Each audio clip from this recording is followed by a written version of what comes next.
Muy buenas noches a todos y bienvenidos a un nuevo programa de Mujeres en Agricultura.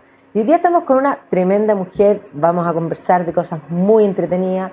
Nos acompaña la Maca Letelier, ella es abogada y es directora del Centro de Mediación y Arbitraje de la Cámara de Comercio de Santiago. ¿Cómo estás, Maquita? Muy bien, qué gusto estar contigo, Maida, gracias por la invitación. Es que este programa es muy entretenido porque aquí conversamos de todo, de lo humano y de lo divino, pero siempre partimos por el tema político. Tú ahí desde el mundo gremial, digamos, todo lo que representa la Cámara, para mí el comercio es el motor de la historia. Hoy día debe estar bastante complicado porque como que el andamiaje país o el engranaje de la maquinaria está un poquito con falta de grasa, así como que no está fluyendo como debiera para que todo de alguna manera sea virtuoso y el país florezca. Sí, parece que está medio empantanado esta tierra que uno quisiera que fuera más fértil para el desarrollo de la innovación, de los emprendimientos, pero sí está fértil para que se eleve la conflictividad. ¿Y por qué está difícil?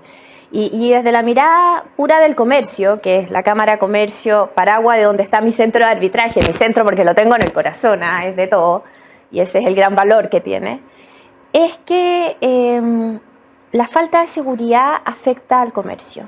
Nosotros incluso estamos alojados en un lugar ahí en Las Tarrias que fue, pero de los primeros dañados con el estallido social. Quemaron 3 pisos, rompieron, y hemos visto cómo los locatarios del sector han tenido que, con mucho sacrificio, reinventarse. Pero la falta de seguridad sigue estando, ¿cierto? Y la informalidad del comercio también. Y eso, unido a la inflación, a la guerra, a todos estos efectos que hoy día no ayudan a que el país siga avanzando, sino que estamos bien estancados desde distintas miradas económicas, social, geopolítica en el mundo, hace que aumente el nivel de conflictividad y la incerteza para las personas. Y yo creo que ahí está el desafío de nosotros como gremio, apoyar la resolución de conflictos, un acceso a la justicia y desde el gremio este puente válido entre lo público y lo privado. La sociedad civil es súper importante. Sin duda. Bueno, ahí tú diste un punto bien importante, el acceso a la justicia. Porque hoy día yo diría que el país no solamente tiene el problema de inflación, los problemas económicos, que son en gran medida, no completamente heridas autoinfligidas, porque seamos bien claros que el país, hay inflación mundial, pero nosotros estamos mucho peor, y esos son los retiros. Y los que están hoy día en el gobierno son los que impulsaron los retiros, porque lo que buscaban era hacerse del poder. Y ahí está el punto, ¿a qué costo? El costo que estamos pagando todos nosotros, porque la verdad es que ayer titulaba el Mercurio, así como los veraneantes se han visto, digamos, complicados por la inflación. No los veraneantes, todos. Todo. ¿Ya? O sea, todos nos hemos visto afectados porque efectivamente tú compras lo mismo en el supermercado y gastas muchísimo más. O sea, es una cosa que es insostenible. Y ahí efectivamente los conflictos que se van generando, porque los países cuando están complicados, la conflictividad es mayor. Se pueden resolver por el diálogo, pero muchas veces el diálogo no funciona, un poco por lo que estamos viendo también, y ahí sería bueno meternos ahí, porque las partes no cumplen mucho, pero ahí la justicia cumple un rol fundamental, y yo no sé si el país está realmente enfocado en la importancia de la justicia. Estuvieron a punto de dejarla, digamos, sujeta al Ejecutivo, es decir, quitarle su independencia, porque el proyecto hacía eso. Sí, mira, son varios temas, pero si partimos por la inflación, que impactan este costo de vida. Cuando hay más hambre, hay más pobreza, se van generando más desavenencias, más conflictos de manera natural, ya sea porque se incumplen las obligaciones que tú pactaste en algún minuto y porque la vida se hace más difícil, o sea, desde alimentar a los hijos, tú decías, uno va al supermercado, el costo es mucho mayor, con los mismos ingresos o con menos ingresos incluso, y cómo nos hacemos cargo de eso, ¿cierto? Por otra parte, estas mismas crisis económicas y sociales que se dan con más fuerza o menos fuerza en distintos periodos de la historia, tienen consecuencias, y esas consecuencias, al menos de lo que nosotros observamos desde el Centro de Arbitraje y Mediación, es que aumentan los incumplimientos. Y yo tengo que tener certezas para reinventarme. No me cumplieron en un contrato de arrendamiento, en una prestación de servicio. ¿Qué hago? ¿Qué respuesta tengo? Y al no funcionar un sistema de justicia como se debiera, esa incerteza es un pésimo aliado al final, un gran enemigo para seguir adelante y decir, bueno, entonces hago esto, porque tengo claridad de las cosas. Y hoy día vemos incerteza en muchos ámbitos, en el tema de salud, o sea, qué va a pasar con las ISAPRE. Podríamos hablar eternamente de las incertezas que hoy día afectan. Pero ¿cómo vamos resolviendo los conflictos que nacen de la incerteza? Tú hablabas del diálogo. El diálogo es una tremenda puerta de entrada, pero el diálogo no se basta a sí mismo. Yo puedo llegar a un acuerdo, pero tengo que hacerle seguimiento al acuerdo. No solo el papel que firmamos, sino que cumplir ese acuerdo. ¿Y por qué? Porque ahí yo voy construyendo más de las confianzas. Y Chile es un país que se destaca por el alto nivel de desconfianza en las instituciones. Y las instituciones las formamos personas. Instituciones en el sector público, en el sector privado, en el sector gremial. Entonces, como yo voy cumpliendo los acuerdos, también habla de quién soy como persona, quién soy como familia, quién soy como sociedad civil, como sociedad, como país, si estos son capas, ¿cierto? Obvio. Pero donde el núcleo es la persona. Y nosotros tenemos que aportar en ese seguimiento del cumplimiento de los acuerdos. Estamos viendo que hay un acuerdo en materia constitucional. Se habla de 12 bases, son titulares, pero ¿cómo vamos a cumplir el espíritu de esos acuerdos? Porque si no, llega la desconfianza. Y las desconfianzas provocan consecuencias. Me paro una mesa de seguridad, no vuelvo a llegar a un acuerdo contigo porque ya llegamos una vez. Pues. Oye, si este flaco me ha dicho 7 veces que me va a pagar la próxima semana, firmamos un acuerdo y no pasó. Y eso tiene un costo muy alto para las personas y para un país. Bueno, eso ya estaba como la fábula así de Pedrito y el Lobo. O sea, así de simple. Pero aquí me voy al acuerdo, al gran acuerdo país que hoy día nos complica porque efectivamente estamos como una especie de déjà vu, vamos a entrar en una especie de nueva convención que no es lo mismo porque hay expertos, pero no sabemos, no definimos expertos aún y por lo tanto hay algunos que dicen que expertos son, no sé, dirigentes sindicales, por ejemplo, y a mí me parece que el mínimo para hacer una constitución es que sean abogados constitucionalistas de gran trayectoria y para que sean de gran trayectoria tienen que tener sus buenos años en el cuerpo porque de lo contrario es imposible que sean expertos. Pero bueno, yo no soy yo la que va a definir quiénes son expertos. A mí me parece que no existe experto en ninguna disciplina que no tenga al menos 70 años, porque de lo contrario todavía somos aprendices. Yo por lo menos me crié desde el concepto de la humildad, siempre, nuestra generación, yo creo, Maca, que siempre pensó que no estábamos listos, que había gente que sabía más que nosotros. No es como la generación del actual gobierno que salieron creyendo que eran los gerentes generales y que eran los iluminados para cambiar el mundo, ¿no? Sí. Mira, tú lees mucho más que yo, pero quiero traer a colación la entrevista al expresidente Ricardo Lagos en La Tercera el fin de semana. Y él hablaba de la importancia de la experiencia. Él dice, yo llegué a ser presidente después de ser ministro de Obras Públicas, después de ser ministro de algo más, porque había sido de 2, ahora no me recuerdo. Yo ya sabía cómo funcionaba el aparato público. Yo ya había estado en La Moneda varias veces. Y hablaba de la humildad también. Pero por supuesto. Entonces, diste en 2 puntos, la experiencia y la humildad. Porque aunque la persona también tenga mucha experiencia, siempre se va a destacar en la medida que la humildad no lo abandone. Porque uno nunca para de aprender en la vida. Nunca, nunca. Y eso es un tremendo aprendizaje que ojalá seamos capaces de transmitirle a nuestros niños. Esa soberbia nos deja ciegos. Entonces, el reconocer los errores es un tremendo paso. Lo que pasa es que cuando lideras al país, no me puedo pasar pidiendo perdón todo el día. O sea, yo le digo a uno a mis niños, no, mamá, es que era broma, era broma. Ya bueno, cuando me vas a hablar en serio, si al final uno no puede decir, me equivoqué, oye, perdona, está perfecto pedir perdón. Pero yo no me puedo pasar pidiendo perdón porque no me puedo pasar cometiendo errores cuando hay confianza de un país entero en tu liderazgo. Si ese es el tema al final. Y no solo eso, no solo confianza, hay una responsabilidad. Absoluta. Y ahí lo importante es que dicen por ahí que el primer acto de corrupción es aceptar un cargo para el que no estás preparado. Pero si volvemos a la humildad, yo me puedo asesorar bien también. O sea, yo estoy de acuerdo contigo, pero vámonos a la realidad. Sí. Estamos.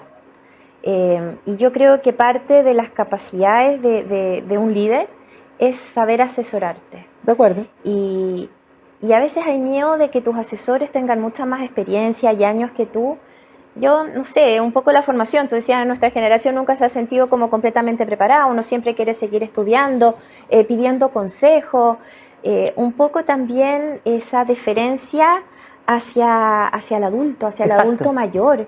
Yo decía, ojalá uno tuviera, yo soy discípula de doña Olga Feliú, me siento discípula de José Luis Sea, me marcaron mucho los profesores y por eso para mí es un bálsamo de vida cuando hago clases, porque si llego a impactar en un porcentaje así de lo que a mí me impactaron en mi vida algunos profesores, me doy por pagar.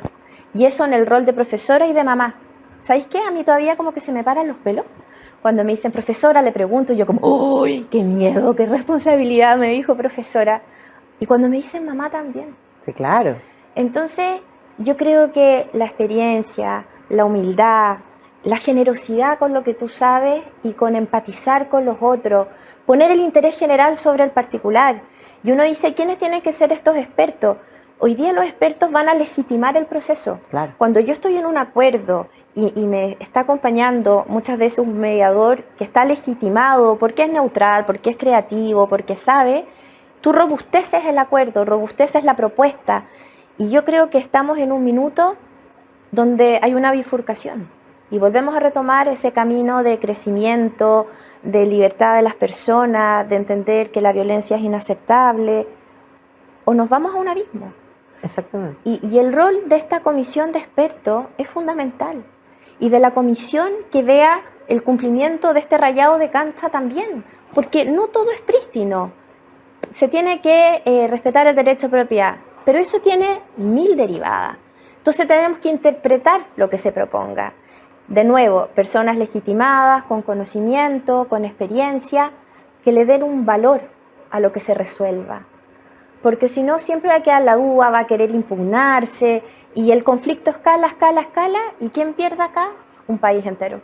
No, por supuesto, además que tú lo que planteaste es que los acuerdos son una cosa, es uno de los caminos, pero por algo existe el arbitraje, la mediación, y por algo existe también la justicia, precisamente porque humanamente en la vida y en momentos de conflictividad como la que estamos viviendo, eso es peor todavía, hay partes que no cumplen los acuerdos. Sí. Muchos vieron que el acuerdo actual está firmado por un lado, una parte que sabemos que probablemente no va a cumplir o que no va a querer cumplir porque una vez que se firmó el acuerdo, la semana, ni en esa semana ya estaban cuestionando. Entonces, pero además porque su historia demuestra que ellos tienen un norte y ese es el único norte y que en realidad ellos no quieren una nueva constitución, ellos quieren su constitución. Entonces, eso hace mucho más complejo porque, está bien, yo puedo querer que sea totalmente, voy a inventar, pero por decir algo, totalmente amarillo y el otro lo quiere rojo y él probablemente va a tener que llegar a un naranja. Pero si uno dice, no quiero que le pongas nada de rojo y que sea totalmente amarillo, es imposible que se lleguen a acuerdo. Entonces, ese es el temor país. El punto es cuándo el país aguanta de seguir en esta incertidumbre en la que estamos desde el 2019. Sí, es mucho tiempo. Y de nuevo volviendo a cuál debiera ser, o uno sugeriría que fuera el perfil de estos expertos y también de esta como custodia de la admisibilidad de las propuestas, también tiene que haber una capacidad de un liderazgo. No sé si a ti te pasa que hoy día esta escasez de liderazgo, esta atomización del poder en general, también las formas cambiaron, pero uno esperaría que, mira, los procesos de negociación hay una caricatura. Puede ser un Rambo, puede ser un Bambi. Quisiéramos un Rambi, ¿cierto? Porque al final tampoco poner ese pie encima o el que no va a cumplir o el que va a poner el interés individual sobre el general, pero tampoco el decir a todo que sí, ¿cierto? Entonces, no es fácil los procesos de negociación, no son fáciles, no. Pero es muy importante cómo tú te comportas durante el proceso, en la firma del acuerdo y en el cumplimiento del acuerdo. Porque tú vas dejando historia de quién eres al final. Sí, claro. Y el problema asociado a eso es que no tenemos tan buena memoria. Entonces, volvemos a sentarnos a tratar de llegar a un acuerdo con quienes no lo cumplieron. Bueno, es que ese es mi punto. Porque y ese es tu punto, yo lo veo ahí. Mi punto es que hoy día nosotros tenemos dentro del gobierno el sector que no son democráticos, que se visten de democracia, pero que en realidad nunca lo han sido. O sea, me refiero al Partido Comunista y a gran parte del Frente Amplio, que son comunistas con pantalones cortos, como dicen por ahí, porque en realidad creen en lo mismo. Pero ellos no son democráticos. Y históricamente, si uno mira, yo vengo desde la historia, tú sabes que yo me dedico a la larga duración, el mundo del comunismo nunca ha cumplido acuerdos, ha usado la democracia para poder hacerse del poder total y básicamente decretar. Entendamos que si tú te vas, no sé, a Corea del Norte, por ejemplo, Kim Jong-un estableció que ahí no hubo COVID. No hay ni un caso de COVID en Corea del Norte. ¿Tú crees que eso puede ser real? Obvio que no. O Maduro cambió la Navidad por decreto. Hay uso y hay abuso, por supuesto, de la democracia. No hay equilibrio de poderes. Los check and balance, me acuerdo que tengo aquí la clase de José Luis Sea, te juro. El equilibrio de poderes es muy importante. Y por eso, cuando hablamos del Poder Judicial, y tú te referiste hace unos minutos, trataron de dejarlo como un sistemita de justicia ahí. El Poder Judicial tiene una importancia única en una democracia, es un pilar. El sistema de acceso a la justicia, a mí me habla de como el sistema inmunológico de una persona. Cuando no me funciona, me puedo enfermar todo el rato. Entonces, ¿cuáles serían los remedios? Un buen presupuesto para el Poder Judicial, la independencia del Poder Judicial, la certeza de las condenas del Poder Judicial sin cuestionamiento, habiendo recursos, ¿cierto? Entonces, darle el espacio, la importancia a la entrega de justicia en una sociedad es fundamental y nunca ha sido una bandera políticamente sexy, si uno quisiera decirlo. No claro, vende. Pero uno de los problemas que ha tenido el Poder Judicial en el último tiempo ha sido la politización, que debiese ser algo que es una enfermedad que hay que erradicar del Poder Judicial, sí o sí. Estábamos hablando de que frente a los indultos, por ejemplo, se quiebra la mesa de seguridad porque evidentemente es lógico, como tú decías, que las acciones tienen consecuencias. Teniendo en cuenta eso, y hoy día visto lo que sucedió en el Puente Pío IX con respecto al caso en cuestión, hoy día que se plantea que el peritaje de las 9 cámaras plantea que no lo empujó. ¿Qué pasa con la fiscal Chong? ¿Hay consecuencia o no hay ninguna? Uno esperaría que hubiera, porque es muy difícil borrar lo que se dice con ese nivel de publicidad, ¿cierto? ¿Dónde queda la presunción de inocencia de las personas? ¿Dónde queda el valor de un proceso justo? Y hay desafíos de políticas públicas para hacer que los procesos sean más eficientes, se demoran mucho, ¿cierto? Pero la justicia le entrega no solo esto que yo te digo como un sistema inmunológico sano a una sociedad, sino que también le entrega dignidad a las personas y te quita rabia. A mí nadie me dijo cómo iba a seguir y me están incumpliendo este acuerdo, o a mí me acusaron de haber hecho eso antes de un debido proceso. Entonces, ese espacio que tiene que tener la justicia, hoy día yo creo que nos desafía como sociedad y tenemos que darle el tiempo, la reflexión. Tenemos un sistema procesal civil que no se ha reformado y es el gran sistema supletorio de todo. Tenemos un país, yo no he encontrado otro, que no tiene una ley de mediación civil. Y todo eso te lleva a construir un tejido de paz social. ¿Cómo ejercitamos constantemente el diálogo y los acuerdos? No, porque en realidad yo voy y te reviento y pongo 7 recursos. Y no voy ejercitando este espacio de acuerdo que puede funcionar o no. Y paso a otro, escalando, distintas. Claro, que haya instancias. Se hablan como puertas de acceso a la justicia. Lo mismo que tú te referías a la enfermedad. Frente a una enfermedad me siento un poco mal, me duele la cabeza, me tomo una aspirina. Ya, la aspirina no funciona, se me empieza a complicar, llega un minuto y por eso yo haría el símil del Poder Judicial como al momento de la enfermedad que requiere los antibióticos. O sea, es como el antibiótico, o sea, es lo que permite finalmente que esa infección no te termine matando, porque puedes terminar con una septicemia. Oye, y tal vez yo creo que hay ahí también otro espacio para dar a conocer más cosas del Poder Judicial. 20.000 causas tramitándose un juez. ¿Qué posibilidad tienes de que la conciliación resulte y llegue a un acuerdo? Son principios como de realidad. Obvio. Faltan muchas herramientas para mejorar la administración de justicia. Y yo creo que eso tiene que ponerse sobre la mesa, porque también es una desconexión con lo que pasa. Nosotros hemos escuchado harto esta palabra de la desconexión de la política con la sociedad y que eso también trae consecuencias, desconfianza, desaprobación en gestiones, lo hemos visto, la desaprobación que tiene el presidente hoy nunca vista. Entonces, ¿cómo me conecto con esa necesidad de una justicia eficiente? Porque yo siempre traigo como a colación esa justicia de aristotélica, de Aristóteles, no ha cambiado en su concepto valórico en lo que significa. No. Lo que cambia son como las carreteras procesales. Hoy día tienen que ser más rápidas, tiene tramitación electrónica, tengo que buscar acuerdos, pero la justicia en su concepción primaria no cambia durante la historia.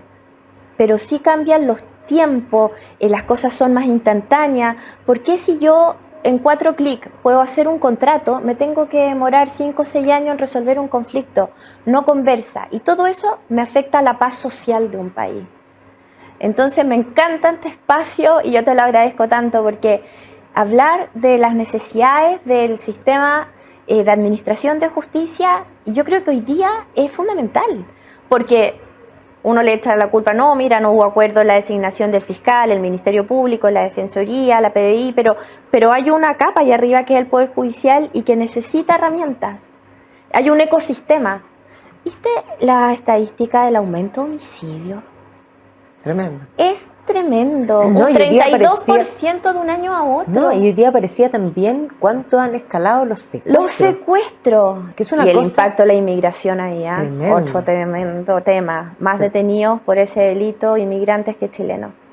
Hoy día se está viendo en el Congreso también la ley por los temas son proyectos de ley de la agenda seguridad, pero es muy importante todo lo que es el narcotráfico, los crímenes organizados. Se veía el proyecto de crimen organizado, cómo doto de mejor manera a las policías para las intervenciones telefónicas, para los agentes ocultos que se llaman, y para el tema del narcotráfico se veían esos 2 proyectos hoy día en distintos trámites. Uno estaba ya en tercer trámite, así que si hoy día le iba bien podía salir, respecto al seguimiento del patrimonio de las organizaciones de narcotráfico, que es la herramienta que se ha utilizado en el mundo para hacerlo. Vimos que salió la ley de infraestructura crítica, cómo voy a dotar para que las Fuerzas Armadas estén de manera más permanente en ese control de la inmigración ilegal. Y son temas que hoy día convocan, pero que ideológicamente al final se van haciendo zancadillas, ¿cierto? Porque si vemos votaciones anteriores de autoridades que hoy día están en el poder, esto no era. No, ¿se acuerdan que querían eliminar los estados de excepción? Ellos habían votado en contra de todo, la infraestructura crítica también, los estados de excepción. Todas, el robo de madera, en fin, todas las cosas votaban en contra. ¿Por qué? Y ahí viene el gran punto, y ahí vuelvo a lo que te planteaba. El problema ha sido la politización. ¿En qué sentido? Que hay un sector ideológico que se ha servido en gran medida del crimen. ¿Por qué defenderlos de lo contrario? Entonces, ahí, en el camino del dinero, sería interesante ver qué va apareciendo, porque probablemente se van a destapar más de alguna olla. Ahora, yo lo estoy diciendo no porque esté acusando a nadie, simplemente como historiadora ha sido siempre así. Y por lo tanto, lo preocupante es que la política, con tal de lograr el poder, esté dispuesta incluso a lo que no se debiera nunca estar dispuesto. O sea, Maquiavelo constató algo de la política. Suele ser que la política y la moral terminan separándose. Y ese es el gran problema que tenemos hoy día. Recomendar El Príncipe, ¿cierto? De Maquiavelo. Más que recomendar El Príncipe constata vuelve esa una realidad. Y otra vez. Maquiavelo dijo algo que siempre venía de antes. O sea, si uno mira, por ejemplo, no sé, Maquiavelo escribe en la época, podríamos situarlo en el Renacimiento, pero ya en el siglo de los siglos anteriores, un Felipe el Bello de Francia era un maquiavélico antes que Maquiavelo escribiese. Entonces, y ahí para atrás hay mucho. Entonces, que sean hoy día maquiavélicos, es decir, el fin justifica los medios, eso es. El fin no justifica los medios. Medios malos no te llevan jamás al bien. Y la ideología no puede ganarle al interés general ni a esa persecución del bien común al final, del bien común. Mira, de nuevo me acuerdo de las clases de SEA. Bueno, por supuesto, pero ahí tú diste en un clavo muy importante al comienzo. Tú hablaste, y un poco yo te di la pasada y tú tomaste el punto de la humildad. ¿Y por qué la humildad es tan importante? Porque solo cuando hay humildad hay amor. Y si no hay amor, el amor implica, el amor no es un amor solo propio, el amor implica, la humildad implica poder salir de uno hacia el otro. Y si tú no sales hacia el otro, no hay bien común. En la soberbia no hay nada. Y ese es el gran drama del gobierno, a mi juicio. Y muchas veces el exceso de ideología te lleva a ser, siempre me voy como a los ejemplos en la justicia, juez en su propia causa. Por supuesto. Mi causa me gana a lo que requiere el país en un minuto, a lo que el principio de realidad en materia de seguridad me está diciendo que hay que hacer, y me va ganando la ideología. Entonces, por eso me pasó hace unos meses escribir acerca del rol de estos árbitros respecto a la custodia del acuerdo, ¿cierto? Y es difícil que no sean juristas, que interpreten, ni que sean políticos, por ejemplo, porque también la ideología, más allá del sector, te hace ser juez en tu propia causa, porque tú ya tienes definida una postura. Y cualquier juez que tiene que ser imparcial y tiene que ponderar los hechos que le presentan las partes, no puede partir con una idea preconcebida. Entonces, si yo como autoridad me gana esa ideología arraigada que no pone ese interés general, no lo voy a hacer bien, no voy a aportar al bien común. Me estoy desconectando con las necesidades concretas de un país determinado, voy a improvisar, voy a cometer errores. Y la humildad ahí tiene un tremendo espacio. Bueno, por supuesto, o sea, si nosotros nos vamos hoy día a la acusación constitucional del ministro Jackson, que es un punto, claro, hoy día aparecían algunas voces políticas que decían sería traición. A ver, momento, esto no es una acusación, es una herramienta importante y en este caso es, ¿hay méritos o no hay méritos? ¿Es real lo que lo están acusando? Porque es algo concreto y específico respecto al Ministerio de Desarrollo Social, donde hay una parte... La implementación del servicio de la niñez. Exactamente, necesita. pero está, en el fondo ahí viene el punto, ¿amerita o no la acusación?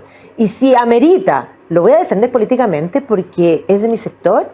¿O aquí es lo malo es malo, da lo mismo que lo haga, y lo bueno es bueno, aunque en el fondo...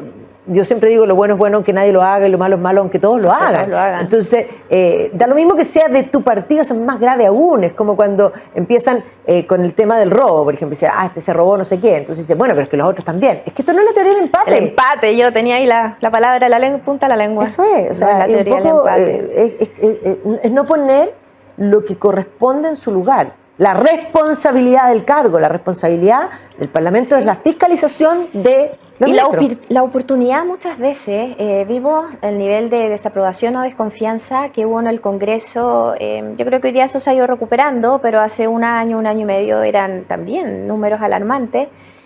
Y si hacen que funcione la institucionalidad y estas herramientas que hay, como es la acusación constitucional, que por supuesto hemos visto que hay usos indebidos y que se ha abusado, y decían que el ministro Jackson apoyó 9 acusaciones constitucionales anteriormente en su periodo como parlamentario. Claro, también hay un absurdo ahí, un desvío de la herramienta jurídica. Pero yo creo que hay que ponderarlo en su mérito y tiene que la misma ciudadanía ver este control, y volvemos a los pesos y contrapesos. El Ejecutivo y otras instituciones que están sometidas a esta herramienta de la acción constitucional tienen el contrapeso en poder fiscalizar a través de este rol que tiene el Congreso, el Senado como jurado, cuando vota esta acción constitucional, ¿cierto? Pero tiene que funcionar, no puede ser que después la ciudadanía diga, no, mira, es que lo negociaron y le dieron esto para que votaran contra. Yo creo que eso nos hace muy mal. Bueno, eso es, o sea, la negociación en ese sentido, una cosa a cambio de otro, eso es comprar votos. Porque no todo el pago es pecuniario. O es hipotecar confianza, si lo vemos desde el otro lado de la moneda. Lo es, por supuesto. Y eso es lo que nos tiene muchas veces desconectados y con desconfianza. Y también tenemos periodos cortos, o sea, las presidencias duran 4 años. El otro día escuchaba una propuesta de crear cargos permanentes en proyectos de Estado, institucionales, porque requerimos varias modificaciones que hoy día cambia la autoridad, no sé, y no se dan, no se dan los espacios, no está la mirada mediana. ¿Y por qué gana el populismo? No, por eso, porque al final los gobiernos están preocupados en hacer cosas durante su gobierno, y los proyectos de largo plazo que requieren una visión de estadista no las hace ninguno, porque no quiere que al siguiente, básicamente en rigor, corte la cinta. Pero absolutamente, la reforma procesal civil, que uno ahí de mis bastiones, lleva más de 14 años. El año pasado se ingresó la indicación con muchos requerimientos que hubo, con un informe financiero, ahí está. durmiendo. Bueno, la pensión hizo lo mismo. Pues, ahí entonces está. uno dice, pero eso es estructural. Por supuesto. Es estructural y yo le reconozco funciones al Estado primordiales que son privativas, como es tener sistemas de acceso a la justicia administrados de manera eficiente, transparente, incorporando esas carreteras tecnológicas para llegar a esa justicia que no ha cambiado, ¿cierto? Pero ahí sigue. Y no nos damos cuenta del impacto negativo en un ecosistema donde tengo que cumplir obligaciones, preocuparme de que haya emprendimiento, de que las personas sientan que hay certezas para avanzar, sobre todo en minutos de crisis. Y hoy día estamos viviendo no solo una crisis económica, social, geopolítica, hay riesgos en temas tecnológicos, los ataques, tenemos que reforzar la ciberseguridad. Hay muchos aspectos que escapan solo a la realidad de un país y pasan a ser globales, ¿cierto? Por supuesto. Y nosotros también tenemos que mirar cuáles han sido las soluciones cuando han funcionado en otras partes. Yo creo que este año hay varios desafíos que tenemos que estar pendientes en América Latina, nuestros vecinos, el primer año de Lula, el primer año de Petro. ¿Qué va a pasar? Seguimos con dictaduras en Nicaragua, en Venezuela.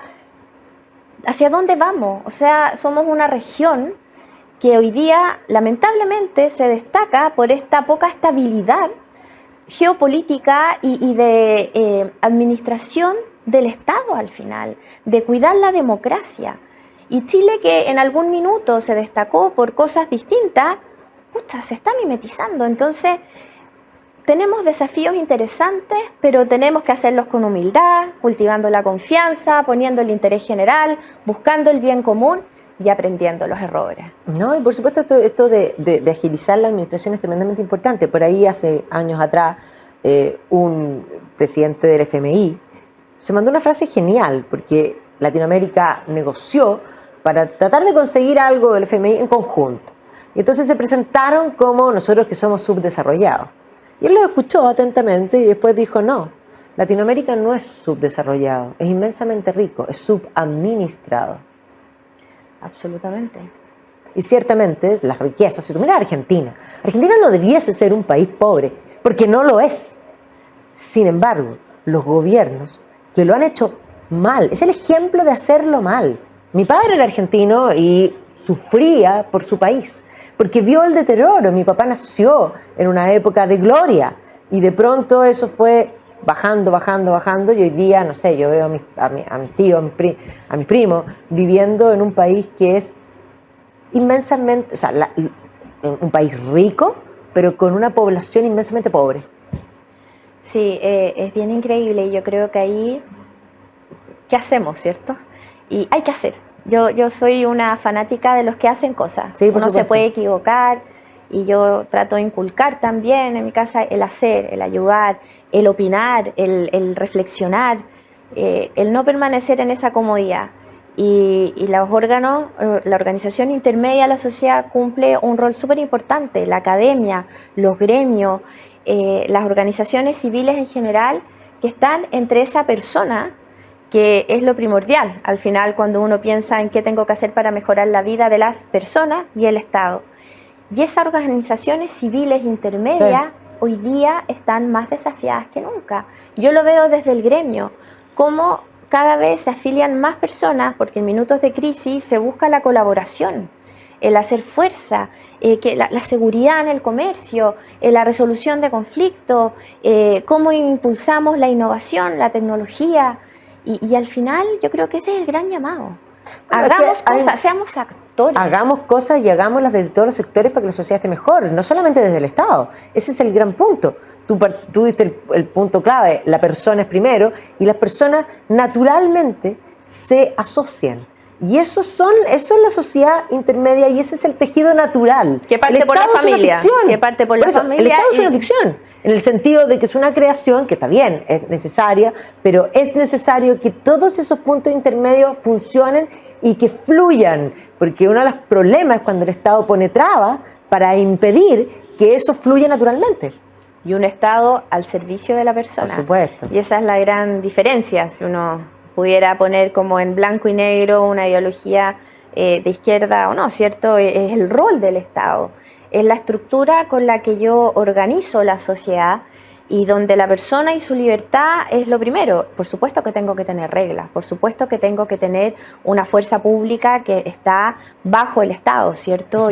Son acuerdos básicos, son parte del contrato social. Esa es la razón al final. Del Estado. Es la razón del Estado, pero tengo que tener y desarrollar todas las condiciones necesarias para que ese bien común esté presente en el día a día de las personas. Y es ahí donde no siempre estamos de acuerdo, ¿cierto? Pero tú fuiste candidata a la convención. Así dicen, ¿no? Sí, pero no saliste, lo cual yo creo que fue una bendición para ti, porque habrías realmente vivido parte del infierno, porque eso fue un bullying permanente, tanto que nos preocupamos de la convivencia escolar. En la convención no hubo convivencia de ningún tipo, fue una cosa totalitaria que nos advirtió lo que se venía si esto se aprobaba. Hoy día hay una nueva convención que no sabemos si va a terminar en lo mismo. Yo tengo temores que para allá va a terminar yendo. ¿Vas a ir de candidata? No, yo creo que esta vez no. Hay minuto. Yo creo que uno también puede aportar desde distintas veredas. Estando en un gremio son muchas las posibilidades para ayudar, para reflexionar, para, no sé, a mí me fascina hacer clases, por ejemplo, y yo creo que en la misma formación también estamos aportando. Ahora uno tiene que estar presente no solo en las 24 expertos o en los 50 candidatos, porque hoy día tenemos esas dos figuras, ¿cierto? Sí. Y en esta comisión de admisibilidad del resguardo de esas bases. Que yo le doy un rol fundamental, porque ahí está la interpretación y está también la razonabilidad del espíritu del acuerdo. El acuerdo, o sea, esos tienen que ser abogados. Sí, esos tienen que ser abogados. ¿Y constitucionalistas? Esperables, ¿cierto? O que al menos sepan interpretar muy bien las normas, porque esto te dice puede pasar o no puede pasar, va a poner las luces rojas. Y acuérdate que hubo un rayado de cancha en la reforma constitucional para el proceso constitucional anterior, y no se respetaron. Si Chile tenía que ser una república, y una república sin los tres poderes del Estado, donde de alguna manera se estaba desdibujando el Congreso y eliminando en su sentido natural el Poder Judicial, estaba contraviniéndolo. Pero ese desorden que hubo, esos intereses particulares y esa ideología que le ganó al interés general, tuvo números en septiembre. Y me encantó, alguien por ahí escribió también, somos más de septiembre que de octubre hoy día, ¿cierto? No somos octubristas, somos septiembristas, ¿cómo se diría? Y eso es lo que hay que conectar, y con eso hay que avanzar. Y este proceso, si bien es natural que despierte muchas inquietudes, porque nosotros somos también objeto de nuestras propias experiencias, y eso yo creo que es bien medular cuando uno despierta en historia, ¿cierto? O sea, el hombre debiera ir aprendiendo de lo que pasa, no siempre, ojalá fuera así, en una mayor medida. En tanto tenga conciencia de las cosas que han pasado. Pero por eso ahora tiene que haber una legitimidad mayor en esos expertos, en quienes sean electos. Tiene que haber capacidades, tiene que haber experiencia, tiene que haber liderazgo, porque si bien hoy día la Constitución, yo soy una convencida que no es una de las prioridades de la persona común y corriente, de las necesidades que hoy día hay, de esta alza de costos en la vida, de la protección al medio ambiente, de trabajar una cohesión social. La seguridad. La seguridad es lo primero, o sea, eso es lo primero. Es un proceso que hay que cerrar. Yo creo que hay que cerrarlo. Eso no condiciona a que tengamos un nuevo texto, o sea, habrá que ver qué sale, pero tiene que haber una responsabilidad absoluta en lo que se escriba, porque ya se habló en septiembre. El 4 de septiembre hubo un resultado que no se puede desconocer, y eso está recogido de alguna manera en estos 12 puntos, y esos 12 puntos hay que cuidarlos, porque no se cuidó la lógica en el proceso anterior. Ganaron los desencuentros, la cancelación, y ahí hubo una ganancia, yo creo, de individualismos mal entendidos en lo que es un proceso constituyente. Hubo un constitucionalismo populista. Sin duda. Y eso tiene una vida muy corta. Y tiene un costo muy alto en una sociedad. Y fue interpretar que la mayoría circunstancial que se puede dar en una elección tiene el derecho, por ser mayoría, de hacer lo que quiera. Y eso no es la democracia. No, eso no es la democracia. Y eso, al final, habla tan mal de quienes están en situación de la toma de decisiones. Y yo creo que uno no puede perder nunca eso de la vista, porque al final hay un daño para la sociedad en general, para las generaciones que vienen. Uno de alguna manera está mostrando cómo se actúa cuando está en un hemiciclo en el Congreso, cuando tiene el rol de juez para tomar una decisión en dos partes que están en conflicto. Y uno tiene que mostrar cosas buenas, cosas razonables, cosas que conecten con las necesidades. Y eso no es lo que hemos estado viendo los últimos tiempos. Y eso es precisamente lo que condena al gobierno actual, en el sentido de que la preocupación ciudadana más importante hoy es la seguridad. Y cuando ellos estuvieron en el Parlamento, todo lo que hicieron fue precisamente en la línea contraria. Entonces hablábamos de Pedrito y el Lobo. Pedrito y el Lobo, de pronto cuidando las ovejas, llamó el lobo, y todos vinieron porque estaban preocupados y no era el lobo. Y luego de nuevo, y llega un minuto en que la gente, aun cuando llegó el lobo de verdad, él gritó y nadie vino. Entonces ahí está lo que tú hablabas, la pérdida de confianza, la credibilidad que se manifiesta no solamente en tus dichos, porque tú puedes decir, en el fondo, es más, vamos a hablar de lo somático y el lenguaje. Si yo te digo, estoy muy feliz, ¿tú me crees? No, el lenguaje corporal... Bueno, es lo mismo, es lo mismo. El decir y el hacer deben condecir. De lo contrario, las confianzas se quebran. Y yo no te vuelvo a creer, y eso es súper importante cuando uno habla de la teoría de la negociación, de las herramientas de negociación, el lenguaje corporal es muy importante. Por supuesto. Así como es importante cumplir lo que vas acordando, pedir perdón. Los sentimientos son muy importantes en los procesos de negociación, la empatía con el otro. Ahí hay pero un sinfín de herramientas que uno debiera poner en la práctica. Y una muy importante para los tiempos que corre es ser firme con tus principios y flexible en tus posiciones. Pero yo mis principios no los voy a transar. Pero sí puedo ir cediendo en posiciones porque tengo que encontrar puntos de acuerdo. Tengo que ver cuál es mi interés real. Naranja. Y muchas veces hay una postura, porque yo represento esto, pero los intereses tienen similitudes entre posiciones distintas.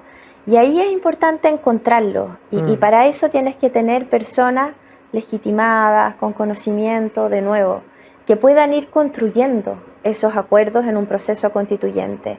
Personas respetadas que puedan ir diciendo se está pasando el límite de las 12 bases de acuerdo o está faltando, porque también puede haber omisiones, no solo propuestas que transgredan los 12 puntos, sino que también omisiones. Sí, pues. Se habla de que tienen que tener un reconocimiento de autonomía constitucional ciertos organismos, y si no los pongo, ¿estoy transgrediendo o estoy faltando? Claro. Entonces, estamos en un minuto donde yo me quedo con la oportunidad. Me quedo con la oportunidad de hacer cosas, pero firme en los principios y en las convicciones. Yo también me quedo con la oportunidad porque creo que en estos años de incertidumbre la ciudadanía ha aprendido muchas cosas. De partida lo que es una constitución, porque yo te aseguro que la mayoría de la gente no tenía ni idea de que lo que hace pensaban que era una especie de varita mágica que les iba a dar todo, y hoy día entienden que no. Pero además se ha roto un discurso hegemónico que se había impuesto.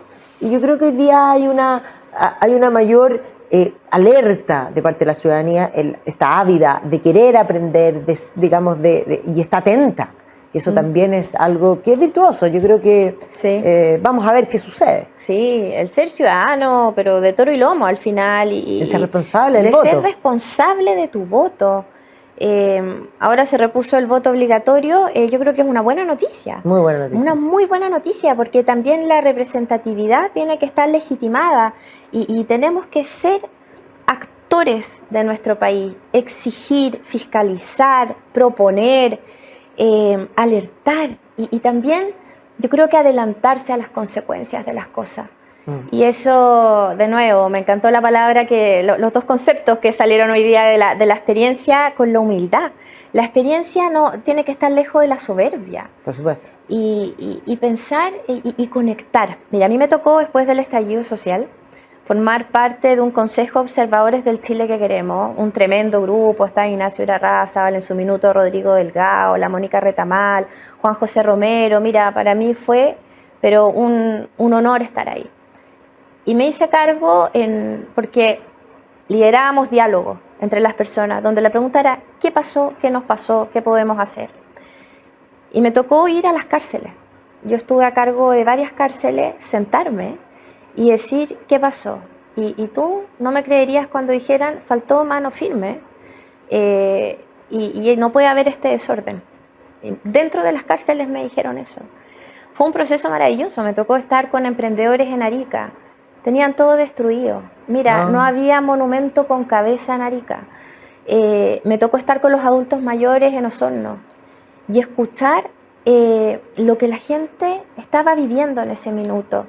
El miedo, cómo se iba a controlar la violencia, estaban quemando el país.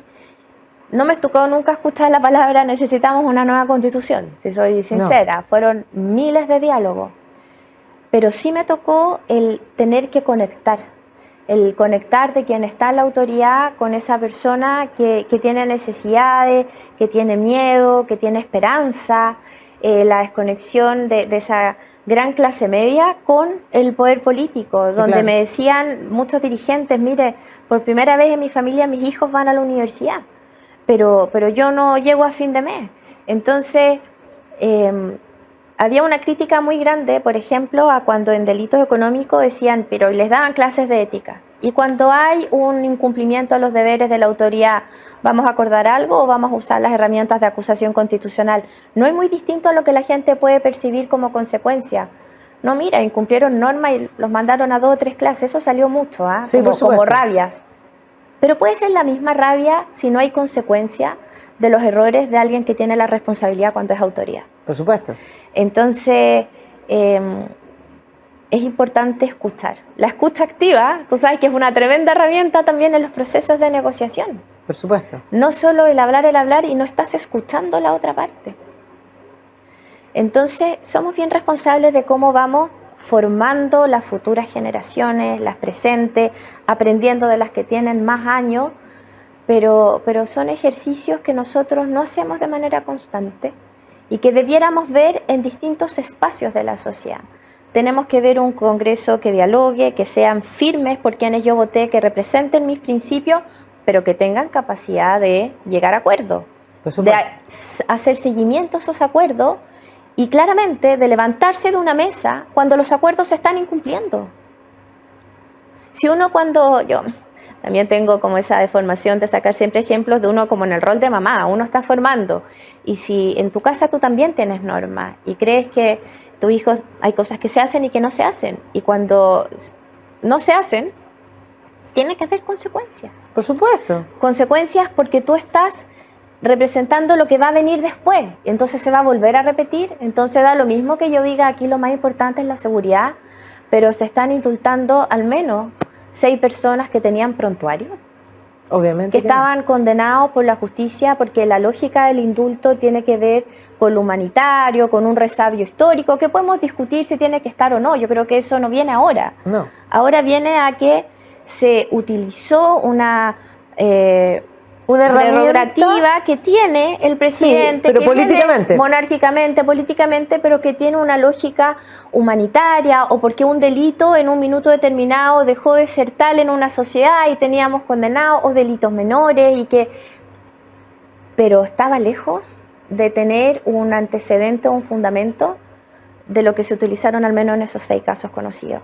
Entonces eso quiebra confianza y quiebra miradas, donde vamos todos por un objetivo que es detener la delincuencia, que es entender que las personas hoy día tienen una preocupación fundamental que es la seguridad.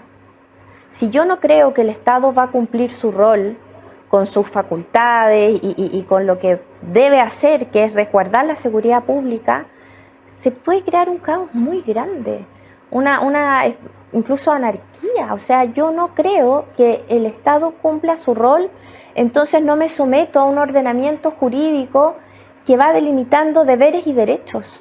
No, y desde porque ya, total, ¿qué importa? Sí, por eso, y desde ya, si el Estado no cumple su rol, ¿por qué pagarle al Estado?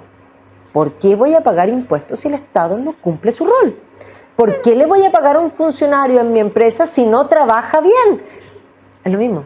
Entonces, la lógica yo creo que es muy delicado y me parece que el punto en que tú ahí diste en el callo, libertad y responsabilidad. Las acciones tienen consecuencias y usted debe ser responsable por ellas. Pregunta, ¿los indultos pueden, retroceder y en el fondo anularse? ¿Podrían? Mira, hoy día se abrieron dos caminos que vamos a ver qué pasa. Uno, el requerimiento por inconstitucionalidad de los decretos que se presentó al día de ayer, donde se pide al Tribunal Constitucional que se declaren inconstitucionales.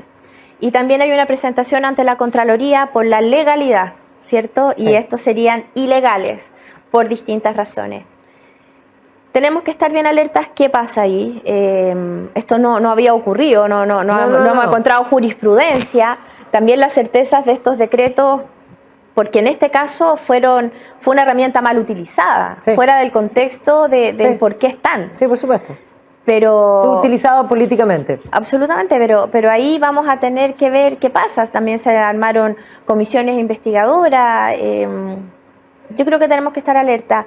Sí creo que una buena noticia es la designación del ministro de Justicia. Yo conozco a Luis Cordero, fue profesor, yo creo que entiende la lógica jurídica y yo espero que responda a la necesidad actual de la justicia, porque en algo tenemos que poner esperanzas al final, en personas, en instituciones, y creo que es una buena noticia la designación de este ministro de Justicia, pero también, ¿por qué esperar que haya un caos o un minuto tan crítico para hacer los nombramientos adecuados? Eso también llama la atención. ¿A ti como abogada te parecía posible que la ministra de Justicia no fuese abogada? Nunca había pasado. Tengo un poco tejado de vidrio porque mi abuelo fue ministro de Justicia el año 49. Tengo una gran admiración por él y pienso que más allá de entrar a calificar las capacidades o no que tenía Marcela Ríos, una profesional que se había desempeñado en organismos internacionales. Estoy totalmente de acuerdo, pero tal vez en otro ministerio. Parece que no, parece Por que eso, no. Tal vez en otro ministerio, yo no estoy cuestionando sus capacidades, pero esto es como, sí, si tú te vas a operar del corazón, yo me imagino que lo vas a hacer con un médico cardiólogo y especialista, no lo vas a hacer con, no sé, un arsenalero o, voy a decir algo, un carpintero, que es absolutamente, que son duchos en sus cosas, pero no y el Ministerio de Justicia es un ministerio bien técnico, o sea, ojalá el ministro de Justicia conozca los tribunales, la realidad del Poder Judicial, empatice ahí, sea un buen puente entre estos dos poderes. Si al final tampoco los poderes del Estado tienen que tratar de avanzar en su rol en la sociedad y en la estructura orgánica del Estado de manera tan independiente, su funcionamiento, sí, pero hay vasos conductores entre ellos. No, por supuesto, es que hay ministerios que no requieren una profesión específica, que son de muñeca política, pero hay otros en este caso, sí. Que en este caso a mí me parecía que era evidente. Así y quedó en evidencia. No, quedó en evidencia. Y quedó en evidencia y por eso, bueno. Ahora, lamentable que en este gobierno feminista los que han robado las cabezas han sido puras mujeres. Es curioso. Bueno, y ahí también uno tendría que pensar de quién es la responsabilidad y más que pensar, o sea, está claro que es el presidente el que nombra a sus ministros. Por supuesto. Y eso también hoy día quedó, lo estamos viendo claramente. No se nombró a las personas que requerían tener conocimientos técnicos como era un Ministerio de Justicia. Más allá, y lo volvemos a decir, estamos de acuerdo, no estamos cuestionando las capacidades de una mujer determinada que tenía muchas capacidades y las tiene, pero para este cargo no. Pero ¿quién es el responsable de nombrar esos cargos? El presidente. Sin duda. Bueno, Maca, te agradezco esta conversación entretenida, franca, en un día martes, en la noche, así que, bueno, te tendremos invitada más adelante, vamos a ver, dices tú que no vas a la convención, vamos a ver cómo vienen las presiones, porque ahora probablemente, después de que te escuchen, te van a querer presionar porque de alguna manera tu conocimiento, y si no, estarás detrás también, eso es importante. Así que gracias por acompañarnos. No, gracias a ti y ayudando siempre desde donde se pueda. Yo creo que a mí me emociona ver la bandera de mi país, me toca salir mucho afuera y siempre me siento con como de Chile, no la maca, Chile. Así que vamos por un país mejor. Por supuesto. Bueno, gracias a todos ustedes y nos vemos el próximo martes aquí en Mujeres en Agricultura. Que estén muy bien.